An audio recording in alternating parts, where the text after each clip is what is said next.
So hi guys, very warm welcome to all of you. So यार, आज से हम अपना नया चैप्टर स्टार्ट करने वाले हैं जो कि हमारा चैप्टर 10, जिसमें हम पढ़ेंगे human eye and colourful world.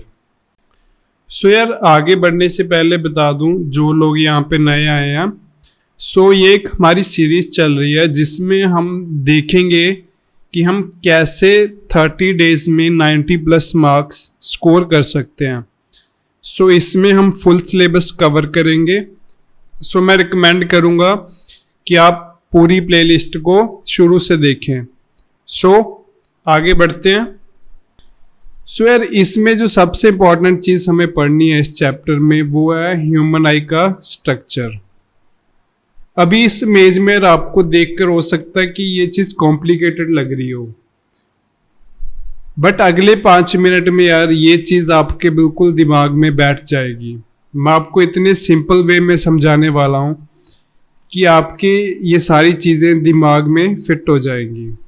ठीक है जी। हम सबसे पहले यार वर्किंग देखते हैं कि हमारी ह्यूमन आई काम कैसे करती है। जब आप वर्किंग देख लोगे तो आपको पूरा स्ट्रक्चर समझ में आ जाएगा। सो चलिए हम वर्किंग देखते हैं। सो यार, जो आई का सबसे पहला पार्ट है ना, जहां से हमारी आई स्टार्ट होती है, वो है ये आउटर पार्ट। ये ट्रांसपेरेंट होता है, इसको हम कॉर्निया बोलते हैं। दूसरा सबसे इंपॉर्टेंट पार्ट आई का वो है ये लेंस। ठीक है जी। तीसरा है हमारे पास रेटिना। यहां पे जो ये सारी लेयर है ये रेटिना होता है। सो यार, सबसे पहले क्या होता है, जो लाइट है ये आपकी लाइट है, ये कॉर्निया के थ्रू, ये हमारे पास कॉर्निया है, कॉर्निया के थ्रू आई में एंटर करती है। ठीक है जी। हमारी लाइट कॉर्निया के थ्रू आई में एंटर कर गई। उसके बाद यार ये लेंस से रिफ्रैक्ट हो जाएगी। सबसे पहले तो रिफ्रैक्शन कॉर्निया पे ही हो जाती है। कॉर्निया से यहां से रिफ्रैक्ट होगी लाइट। ठीक है जी। जो थोड़ी बहुत बची हुई रिफ्रैक्शन है वो लेंस से हो जाती है।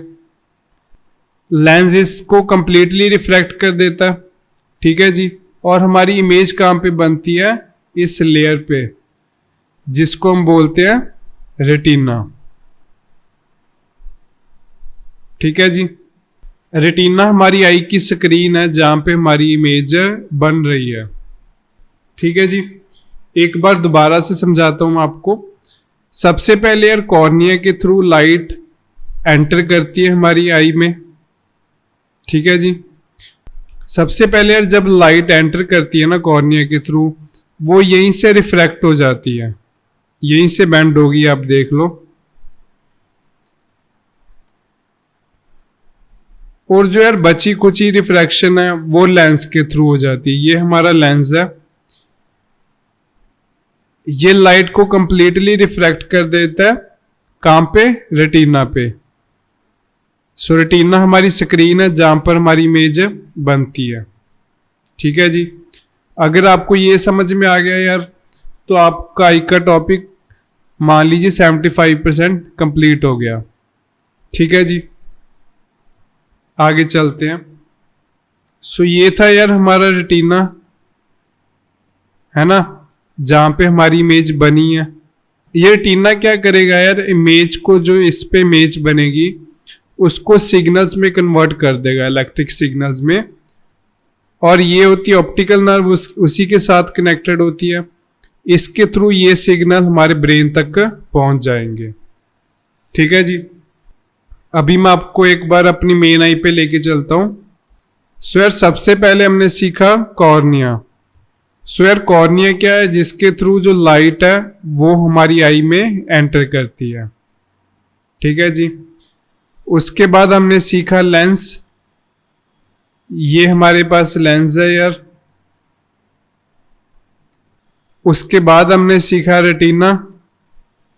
ये रेटिना आप देख सकते हो, ये इसको रेटिना बोलते हैं।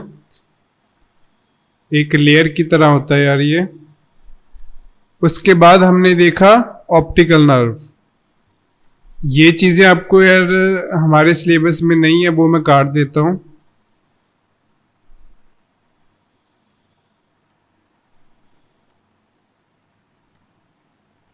उसके बाद यार एक और हमारा इम्पोर्टेंट टॉपिक है, वो है सिलेरी मसल्स। यहाँ पे चाहे बॉडी काट दो, सिर्फ सिलेरी मसल लिख लो।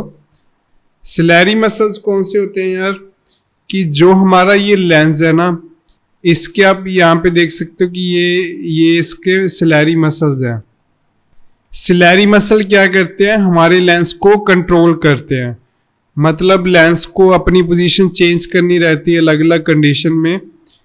सो जो लेंस है वो अपनी पोजीशन इन्हीं मसल्स के थ्रू चेंज करता है। एक बार आपको लार्जर पिक्चर भी दिखाता हूं मैं इसकी। सो आप देखो यार, ये हमारे पास लेंस था, ये सारा लेंस है। इसके आसपास जो ये है ना वाइट, ये हमारे पास सिलेरी मसल्स हैं। सिलेरी मसल से क्या होता है, ये लेंस अपनी पोजीशन को चेंज करता है। ठीक है जी, क्योंकि अलग अलग चीज़ों में कई बार लेंस को अपनी पोजीशन को एक्सपैंड करना है ना, कभी कॉन्ट्रैक्ट करना है। सो ये सारा होता है सिलेरी मसल्स के थ्रू।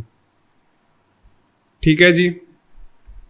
सो यार हमारे पास अभी 2 टॉपिक बचे हैं, वो है एक है आइरिस और दूसरा है प्यूपिल। सो यार इसको समझाने के लिए मैं आपको नेक्स्ट स्लाइड पे लेके चलता हूं।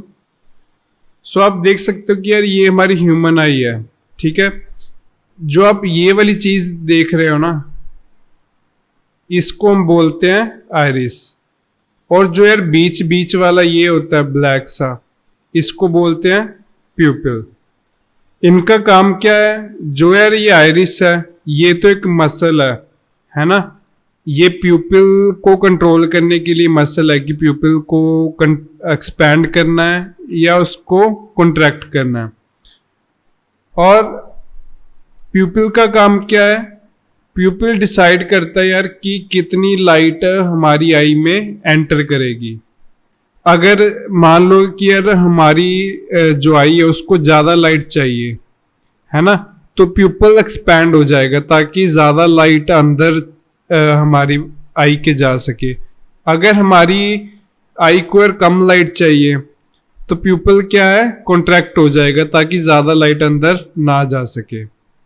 ठीक है जी, यहाँ पे आप देख सकते हो ये वाला हिस्सा आइरिस है, ये एक मसल है। और प्यूपिल क्या है, एक विंडो है यार, जिससे हमारी आई डिसाइड करती है कि हमें कितनी लाइट अंदर भेजनी है। इसी के साथ यार आपका ह्यूमन आई का स्ट्रक्चर कंप्लीट हुआ। मैं एक बार आपको डेफिनेशंस भी दिखा देता हूँ इसकी सारी। अगर आपको लिखनी है तो यार आप साथ साथ में इसकी डेफिनेशंस लिख सकते हो। सबसे पहले कॉर्निया। कॉर्निया जैसे आपको बताया, it is the outer most transparent part, it provides most of the reflection of light. So cornea क्या है यार, ये एक आउटर मोस्ट पार्ट है हमारी आई का। इसका काम क्या है, इसी के थ्रू जो हमारी लाइट है वो हमारी आई में एंटर होती है, और इसी के थ्रू जो ज़्यादातर रिफ्रैक्शन है वो आई में होती है। सो हमारा कॉर्निया कंप्लीट हुआ। उसके बाद है हमारे पास लेंस। ये हमारा लेंस हो गया। इसका क्या बोला है, it is a composed of jelly like material. ये जो लेंस है यार एक जेली लाइक मटीरियल से बना हुआ। It provides the focus real and inverted image of object on retina. इसका काम क्या है यार, कि हमें रियल और इन्वर्टेड इमेज देना, कहाँ पे, रेटिना पे। और यार दूसरी इंपॉर्टेंट चीज जो मैं आपको बताना भूल गया, जो ये लेंस होता है ना आई में हमारे, ये एक कन्वेक्स लेंस होता है। ठीक है जी, ये जो इमेज है उसको कन्वर्ज कर देता है रेटिना पे। उसके बाद आइरिस। आइरिस मैंने आपको बताया, ये यार एक मस्कुलर डायफ्राग्राम है जिसका काम क्या है, प्यूपल के साइज को कंट्रोल करना। ये हमारे पास प्यूपिल है, आप देख सकते हो ये ब्लैक ब्लैक। ये एक मसल है जो प्यूपिल के साइज को कंट्रोल करता है। उसके बाद है यार प्यूपिल। प्यूपिल क्या है, it is a window of eye. It regulates and controls the amount of light entering the eye. इसका काम क्या है कि जो लाइट आई में एंटर कर रही है उसको रेगुलेट एंड कंट्रोल करना। ठीक है जी, समझ में आया। नेक्स्ट है हमारे पास यार सिलेरी मसल्स। सिलेरी मसल्स मैंने आपको बताया था कि ये हमारे सिलेरी मसल्स होते हैं।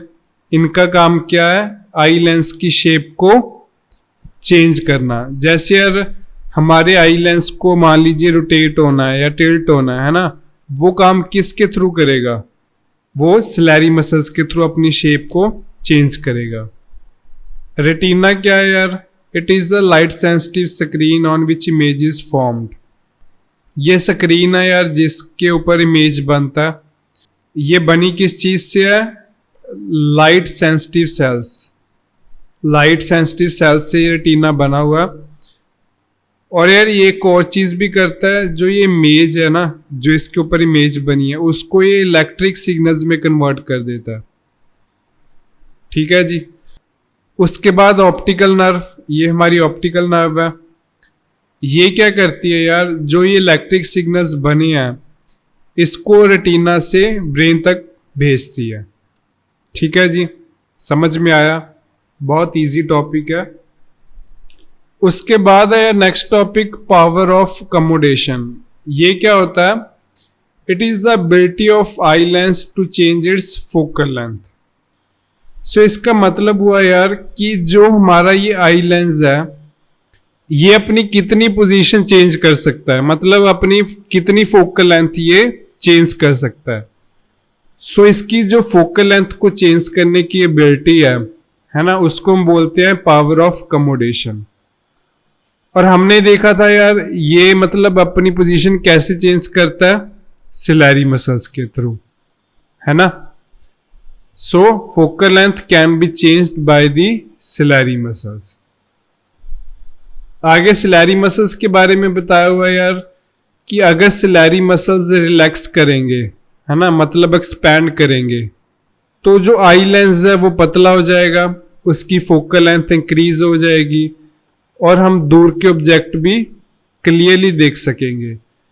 वही यार अगर सिलेरी मसल्स कॉन्ट्रैक्ट कर लेगा अपने आप को, तो जो आई लेंस है वो थिक हो जाएगा, फोकल लेंथ कम हो जाएगी और हम अपने जो नियर बाय ऑब्जेक्ट है उसको अच्छे से देख पाएंगे।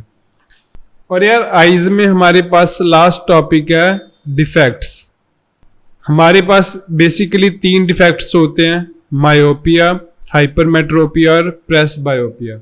जिस बंदे को यार मायोपिया है वो क्या है, दूर के ऑब्जेक्ट्स को अच्छी तरह से नहीं देख पाता, बट वो पास के ऑब्जेक्ट्स को इजीली देख सकता है।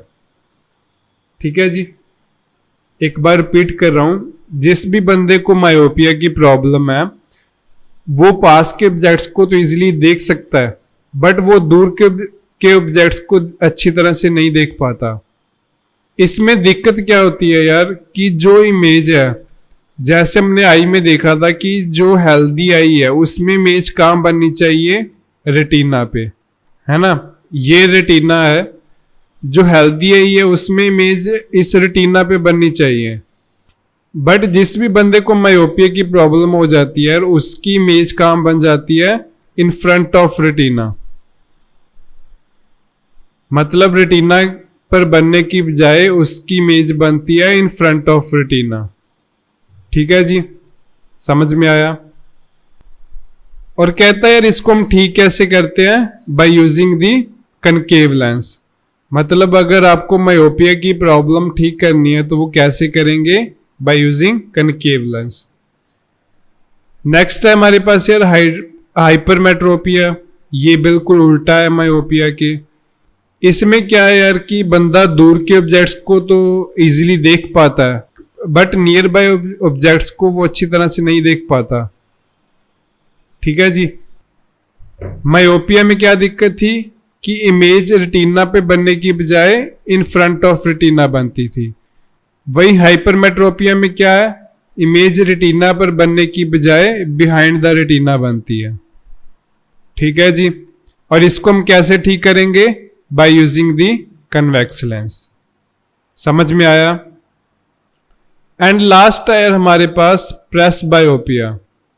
प्रेस बायोपिया कहाँ पे होता है यार? प्रेस बायोपिया होता है ओल्ड एज में, इसलिए इसको यार ओल्ड एज हाइपरमेट्रोपिया भी बोलते हैं। सो इसमें क्या होता है यार? It is the defect of vision due to which an old person cannot see nearby objects clearly due to less power of accommodation of eye. मतलब यार प्रेस बायोपिया में क्या होता है कि पर्सन यार अपने नियर बाय ऑब्जेक्ट्स को क्लियरली नहीं देख पाता। ये क्यों होता है? क्योंकि उसके जो सिलेरी मसल्स हैं यार, सिलेरी मसल्स वीक हो जाते हैं। ठीक है जी, इसकी वजह से जो लेंस है वो अपनी पोजीशन को अच्छी तरह से चेंज नहीं कर पाता। सो इसी वजह से यार वो जो अपने नियर बाय ऑब्जेक्ट्स है उसको अच्छी तरह से नहीं देख पाता। सो यार इसी के साथ जो हमारा आई चैप्टर है उसका एक पार्ट कंप्लीट हुआ। अभी हम यार नेक्स्ट पार्ट इसी चैप्टर का स्टार्ट करेंगे। सो मिलते हैं हम अपने नेक्स्ट पार्ट में। सो यार अभी हम इस चैप्टर का सेकंड पार्ट देखेंगे, जिसमें यार हमारे पास फर्स्ट टॉपिक है रिफ्रैक्शन थ्रू प्रिज्म। तो यार हम प्रिज्म किसको बोलते हैं? जिसकी शेप होती है ट्रायंगुलर। ठीक है जी। तो यार जब हम प्रिज्म में से लाइट को रिफ्रैक्ट करते हैं, ये बिल्कुल ऑपोजिट डायरेक्शन में जा रही है ना। अगर आप इनको ऐसे देखो, ये बिल्कुल एक दूसरे के ऑपोजिट डायरेक्शन में जा रही है। ठीक है जी, समझ में आया। सो उसके बाद अभी एक बार एंगल्स देख लेते हैं। ये हो गया आपके पास एंगल ऑफ इंसिडेंस, ये दोनों हो गए एंगल ऑफ रिफ्रैक्शन, ये हो गया हमारे पास एंगल ऑफ इमर्जेंस, और ये हो गया हमारे पास एंगल ऑफ डेविएशन। ठीक है जी, समझ में आया। नेक्स्ट है यार हमारे पास डिस्पर्शन ऑफ लाइट। इसमें क्या होता है यार? ये भी वही है, ग्रास प्रिज्म है हमारे पास, इसमें भी रिफ्रैक्शन होगी। तो यार इसमें क्या होगा? जब हम प्रिज्म में से व्हाइट लाइट पास करेंगे तो यार वो रिफ्रैक्ट होके 7 कलर्स में डिवाइड हो जाएगी, है ना। मतलब 7 कलर में बिखर जाएगी वो व्हाइट लाइट। इसी फिनोमिना को हम बोलते हैं डिस्पर्शन ऑफ लाइट। एक बार डेफिनेशन भी पढ़ लेते हैं। The phenomenon of splitting of white light, splitting होता है जी टूटना, इनटू इट्स कॉन्स्टिट्यूएंट कलर्स, मतलब जो उसके कलर्स हैं वो उसमें टूट जाते हैं, on passing through glass prism. कि कहता है डिस्पर्शन क्या है? जब हम व्हाइट लाइट को ग्लास प्रिज्म में पास करते हैं तो वो 7 कलर्स में टूट जाती है। ये यार जो 7 कलर्स है ना, इनको हम बोलते हैं विबग्योर। और यार जो ये 7 कलर्स हैं ये इसी तरह हमारे पास स्प्लिट होते हैं, है ना। जैसे पहले वायलेट, फिर इंडिगो, फिर ब्लू, फिर ग्रीन, येलो, ऑरेंज, रेड। ठीक है जी। सो ये इसी सीरीज में टूटते हैं कलर जो है, इसलिए इनको शॉर्टकट दिया गया विबग्योर। आपसे सीधा भी फुल फॉर्म पूछ सकता है कि फुल फॉर्म ऑफ विबग्योर, या विबग्योर में कौन कौन से कलर्स हैं, है ना। तो आप लिखोगे इसी सीरीज में violet, V for violet, I for indigo, B for blue, G for green, Y for yellow, O for orange and R for red. तो यार अभी आप मेरे साथ रिपीट करोगे विबग्योर की क्या फुल फॉर्म होती है? Violet, indigo, blue, green, yellow, orange and red. ठीक है जी, समझ में आया। तो यार जो ये फिनोमिना है डिस्पर्शन ऑफ लाइट, इसी से हमारा रेनबो बनता है। रेनबो में क्या होता है कि जो सनलाइट है ना, सनलाइट कौन से कलर की है? वाइट। सो जो ये वाइट लाइट आ रही है सनलाइट से, ये रेन ड्रॉप से रिफ्रैक्ट होकर 7 कलर्स में डिवाइड हो जाती है। सो यहाँ पे जो रेन ड्रॉप्स होती हैं, है ना, वो हमारे प्रिज्म का काम करती हैं। ठीक है जी। जो हमारी रेन ड्रॉप्स आसमान में बच जाती हैं वो एक नेचुरल प्रिज्म का काम करती हैं। इन रेन ड्रॉप से लाइट जो है रिफ्रैक्ट होकर 7 कलर्स में डिवाइड हो जाती हैं, जिससे हमारा जो रेनबो है वो हमें दिखाई देता है। नेक्स्ट है यार हमारे पास एटमॉस्फेरिक रिफ्रैक्शन। सो यार हमने सिंपल रिफ्रैक्शन में क्या देखा था कि हमारे पास कोई भी एक मीडियम होता है ना, उसमें जब हम रे पास करते हैं तो उसका पाथ है जो वो चेंज हो जाता है। ठीक है जी, ये ग्लास प्रिज्म हो सकता है, कुछ भी एक मीडियम हो सकता है। ये होगी सिंपल रिफ्रैक्शन। एटमॉस्फेरिक रिफ्रैक्शन हम कब बोलेंगे, जब वो जो मीडियम है वो कौन सा होगा, अर्थ एटमॉस्फेयर। सो यार एटमॉस्फेरिक रिफ्रैक्शन की सबसे बेस्ट एग्जांपल्स है ट्विंकलिंग ऑफ स्टार्स एंड दूसरा होता है advance sunrise and delayed sunset. So यार जैसे हमें तारे जो हैं वो टिमटिमाते हुए नज़र आते हैं, वो क्यों होता है, एटमॉस्फेरिक रिफ्रैक्शन की वजह से। और दूसरी चीज़ जो होती है यार वो क्या होता है, जो सनराइज़ है ना वो हमें 2 मिनट एडवांस दिखाई देता है और जो सनसेट है वो 2 मिनट डिलेड दिखाई देता है। जैसे मान लो यार अगर सन 5 बजे सुबह राइज हुआ तो हमें वो 4:58 पर ऐसा लगेगा कि सन राइज हो गया, बट वो एक्चुअली होता कितने बजे है, 5 बजे। और सिमिलरली सनसेट में क्या होता है यार कि जैसे मान लो शाम को 6 बजे सनसेट हो गया, बट वो हमें दिखेगा कब, 6:02 पे। ठीक है, हमें 6:02 पे लगेगा कि सन सेट हुआ, बट वो 6 बजे सेट हो चुका है। सो दोनों को एक एक करके देखते हैं कि ये कैसे होता है। फर्स्ट है ट्विंकलिंग ऑफ स्टार्स। सो यार हमें रिफ्रैक्शन जैसे पता है यार कि ना, जब लाइट एक मीडियम से दूसरे मीडियम में जाती है तो वो पोजीशन चेंज कर लेती है। सो क्या हुआ, जैसे यहाँ पे स्टार था, जब ये मीडियम चेंज किया तो हमें उसकी पोजीशन लगने लगी यार कि ये उसकी पोजीशन है। बट क्या होता है यार, जो हमारा ये एटमॉस्फेरिक मीडियम है ना ये लगातार चेंज हो रहा है। ठीक है जी, जो हमारा एटमॉस्फेरिक मीडियम है ये लगातार बदल रहा है क्योंकि ये कांस्टेंट नहीं है। सो इसी वजह से यार ये लगातार ये पोजीशन चेंज हो रही है। कभी हमें लगता है कि यार स्टार की पोजीशन ये है, कभी लगता है ये है। सो जब यार ऐसे पोजीशन चेंज होती है ना तो हमें लगता है कि यार वो ट्विंकल कर रहा है। ठीक है जी, समझ में आया। ये था ट्विंकलिंग ऑफ स्टार इफेक्ट। दूसरा यार एडवांस सनराइज, मतलब यार ऐसा हमें सन 2 मिनट पहले कैसे दिखाई देता है। सो ये भी एटमॉस्फेरिक रिफ्रैक्शन की वजह से होता है। सो क्या होता है यार कि जैसे ये सन की रियल पोजीशन है ना, जब यार इससे लाइट जाएगी ना तो वो बेंड हो जाएगी, जिसकी वजह से हमें उसकी पोजीशन यहाँ पे दिखाई देती है। मतलब हमें लगता है कि यार सन राइज हो चुका है बट सन अभी नीचे होता है। ठीक है जी, सिमिलरली सनसेट में भी यही होगा। सो यार ये थी एग्जांपल्स हमारे एटमॉस्फेरिक रिफ्रैक्शन की। हमारा नेक्स्ट कंसेप्ट है scattering of light. So scattering of light यार जैसे हमें नाम से पता लग रहा है, स्कैटरिंग का मतलब क्या होता है, बिखरना। सो इस टॉपिक का मतलब है लाइट का बिखरना।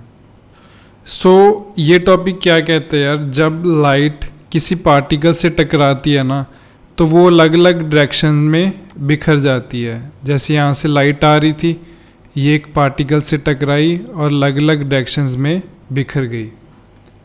सो यार यहाँ पे एग्जांपल दी हुई है हमें, जैसे यार सन की रेज आ रही थी है ना, ये सन रेज थी, तो जो हमारा एटमॉस्फेयर है इसमें पार्टिकल्स हैं, कुछ मिट्टी है या है ना, कुछ डिफरेंट गैसेस के पार्टिकल्स हैं। सो जब यार इन गैस के पार्टिकल्स से टकराती है ना सनलाइट तो ये बिखर जाती है अलग अलग डायरेक्शन में। इसी की एक एग्जांपल है यार, मैं आपको दिखाता हूँ, जिससे क्वेश्चन भी बनता है यार कि why colour of clear sky is blue. मतलब यार इसका कहने का मतलब क्या है, जो स्काई है ना उसका रियल में कोई कलर नहीं होता, बट यार हमें उसका कलर ब्लू क्यों दिखाई देता है। ये हमें दिखाई देता है यार स्कैटरिंग ऑफ लाइट की वजह से। क्योंकि क्या होता है यार कि जब सनलाइट हमारे एटमॉस्फेरिक पार्टिकल से टकराती है तो उसमें से ब्लू वेवलेंथ की जो लाइट है वो स्कैटर हो जाती है। ठीक है जी, इसी वजह से हमें स्काई जो है वो ब्लू कलर की दिखाई देती है। और लास्ट टॉपिक यार हमारे पास टिंडल इफेक्ट। टिंडल इफेक्ट भी है स्कैटरिंग ऑफ लाइट के ऊपर ही बेसिस है। इसमें यार सिर्फ किस चीज़ के ऊपर स्टडी करी गई है, scattering of light by particles in a colloid और सस्पेंशन। सो यार कोलाइड सोल्यूशन क्या होता है, जिसमें दो या उससे ज़्यादा चीज़ें आपस में बिल्कुल पूरी तरह मिली हुई हैं। जैसे हमारे पास है यार मिल्क, है ना, मिल्क में आप पानी डाल दो तो वो पूरी तरह मिल जाते हैं ना दोनों आपस में, तो आप पानी और मिल्क को अलग तो नहीं कर सकते। सो ये सोल्यूशन हो गया कोलाइड। और सस्पेंशन क्या होता है, ऐसा सोल्यूशन जिसमें दो या उससे ज़्यादा चीज़ें जब हम डालते हैं तो वो पूरी तरह मिक्स नहीं होती हैं। जैसे यार हमने पानी में आटा डाल दिया तो वो पूरी तरह मिक्स तो नहीं होगा ना। जैसे ये गिलास आप कभी डाल के देखना, वो पूरी तरह मिक्स नहीं होगा, वो अलग दिखेगा आपको। सो उस तरह के सोल्यूशन को हम बोलते हैं सस्पेंशन सोल्यूशन। सो टिंडल इफेक्ट क्या कहता है यार कि कोलाइड और सस्पेंशन दोनों सोल्यूशन में लाइट है वो स्कैटर होती है। इसने एक एक्सपेरिमेंट करके बताया यार हमें ये चीज़। सो इसने क्या किया यार, तीन चीज़ें ले ली। एक में वाटर ले लिया, ये सिंपल सोल्यूशन हो गया। दूसरे में मिल्क ले लिया, ये कोलाइड सोल्यूशन हो गया। और तीसरे में फ्लोर एंड वाटर ले लिए, ये सस्पेंशन सोल्यूशन हो गया। तीनों में से यार हमने ऐसे लाइन में रख के लाइट पास करी। तो आप देख सकते हो कि यार जब यहाँ पे हमने लाइट पास करी तो हमें लाइट यहाँ पे अंदर दिखाई नहीं दे रही है ना, वो सीधा क्रॉस कर गई, मतलब वो लाइट स्कैटर नहीं हुई। अगर लाइट अंदर स्कैटर होती तो हमें अंदर दिखाई देती। ठीक है जी, वही यार जब हम कोलाइड सोल्यूशन में से पास करी और सस्पेंशन में पास करी तो आप देख सकते हो कि अंदर लाइट हमें शो हो रही है। ये चीज़ आप यार घर पे भी एक्सपेरिमेंट कर सकते हो। एक दूध का गिलास लो और उसमें से टॉर्च पास करके देखो तो आपको गिलास के अंदर लाइट शो होगी। इसका मतलब है कि लाइट अंदर स्कैटर हुई है। इसी तरह यार कोई भी सस्पेंशन सोल्यूशन लो जिसमें ऐसी चीज़ डालो कि वो पूरी तरह आपस में मिक्स ना हो। ठीक है जी, वैसे सोल्यूशन में भी आपको लाइट अंदर दिखाई देगी। सो यही टिंडल इफेक्ट है। टिंडल इफेक्ट क्या कहता है, light scatters by particles in colloid और सस्पेंशन। मतलब कहता है कोलाइड और सस्पेंशन सोल्यूशन में लाइट जो है स्कैटर होती है। ठीक है जी, समझ में आया। सो यार इसी के साथ हमारा चैप्टर फिनिश हुआ। आई होप कि आप लोगों को समझ में आया होगा। So thank you guys for listening me. See you in next chapter.